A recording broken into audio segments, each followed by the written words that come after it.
Peace in the village. In the Gaulish village, life is unusually calm. Asterix and Obelix are enjoying boar feasts while Asterix naps in his shield. Getafix tends to his herbs and Cacophonix attempts a new song, until silenced.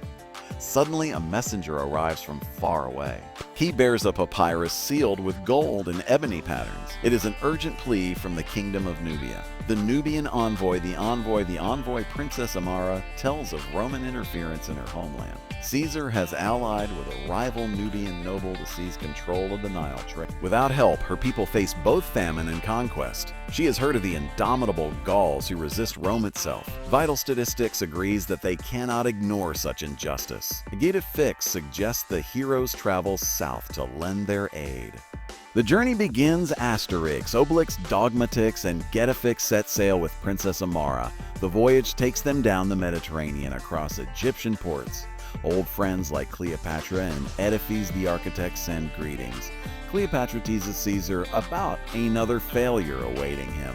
Obelix grows seasick to everyone's amusement. Dogmatix barks excitedly at passing crocodiles. Arrival in Nubia, they reach the lush and golden land of Nubia. Towering temples and desert oases surround the Nile. The people welcome Princess Amara home with song and dance. But the celebrations are cut short by news of Roman patrols upriver. The rival noble, Lord Caref, has sided with Caesar. Tension simmers between loyalty and betrayal in the kingdom. Roman schemes. Caesar's general, Titus Aquilinus, oversees the occupation. He dreams of turning Nubia into Rome's new granary. His soldiers struggle in the heat, wearing ridiculous sunshades. Aquilinus orders a fortress built to control the river. He underestimates Nubian resilience and has never faced Gauls. News of foreign barbarians arriving amuses him. The Nubian council Amara pleads with her father, King Kushan, to resist Rome. The council fears Rome's might and debates surrender. Asterix argues that resistance is possible with courage and strategy. Obelix accidentally crushes a golden throne while sitting on it. Laughter breaks the tension, and the king agrees to try. The Gauls promise to help, with magic potion as backup. First skirmish, Roman troops raid a Nubian village. Asterix drinks potion, leaping into the fray with acrobatic punches. Obelix, as always, needs none, tossing Romans into the Nile. Dogmatix chases soldiers into palm trees. The villagers cheer, their spirits lifted. Aquilinus is furious and demands reinforcements. Roman retaliation. Rome sends elephants trained for battle against Nubians. Obelix mistakes them for oversized dogs and tries to pet them. Chaos ensues as elephants panic, scattering Romans. Getafix calms them with a herbal concoction. The Nubians declare the Gauls their honored guests. But Amara warns the Romans will not stop easily. Caref's treachery. Lord Caref secretly meets Aquilinus. He offers maps of Nubian defenses in exchange for Roman titles.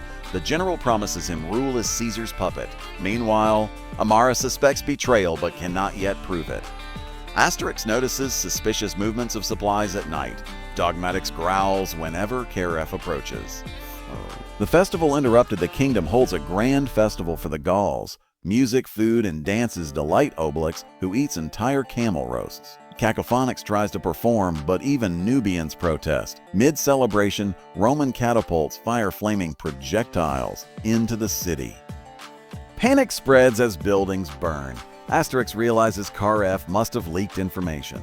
Rallying the people, Amara inspires her people to rise against occupation. Getafix brews potion for chosen warriors to gain courage. The villagers find strength in unity. The Romans prepare for a decisive confrontation. Desert pursuit. The Gauls chase Roman scouts across the desert. Sandstorms and scorpions add to the challenge.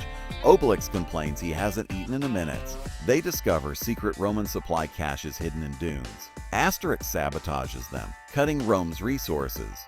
Away. Torches blaze as the desert becomes a battlefield. Capture and escape. Aquilinus captures Asterix and Amara in an ambush. He plans to ransom the princess and display Asterix in chains. Obelix storms the camp to rescue them, scattering tents like toys.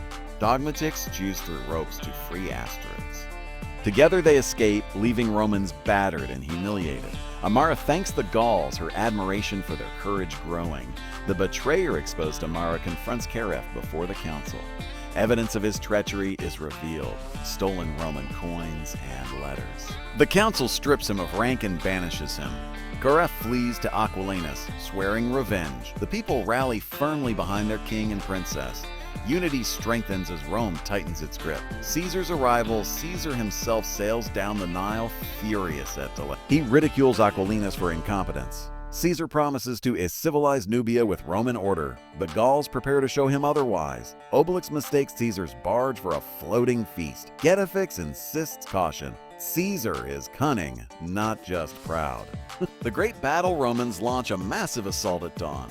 Legions march with shields, elephants, and catapults. Nubians fight bravely alongside the Gauls. Potion-powered warriors send Romans flying into the Nile. Obelix topples catapults with his bare hands. Asterix duels Aquilanus in single combat. Duel of wits and strength. Asterix uses agility and intelligence to outmaneuver Aquilanus. He tricks him into stumbling into a crocodile pit. Meanwhile, Caesar watches in disbelief as his legions crumble. Obelix lifts an entire Roman tower, tossing it aside. The Nubians cheer as the tide turns. Rome faces total humiliation. Caesar's retreat, realizing defeat. Caesar retreats to save face. He declares he was merely testing Nubian loyalty. The surviving Romans withdraw upriver, battered and bruised. Gareth tries to flee with them but is captured by Nubians. Obelix waves cheerfully as Romans flee in boats. Peace returns to the kingdom. Farewell feast. The Nubians hold a lavish banquet to thank the Gauls. Exotic dishes and music fill the night. Obelix eats entire pyramids of roasted meat. Cacophonics is finally allowed to sing from a boat in the middle of the Nile. The people laugh and dance until sunrise. Friendships are sealed between Gaul and Nubia. Home again, the Gauls sail back to their village, tired but triumphant.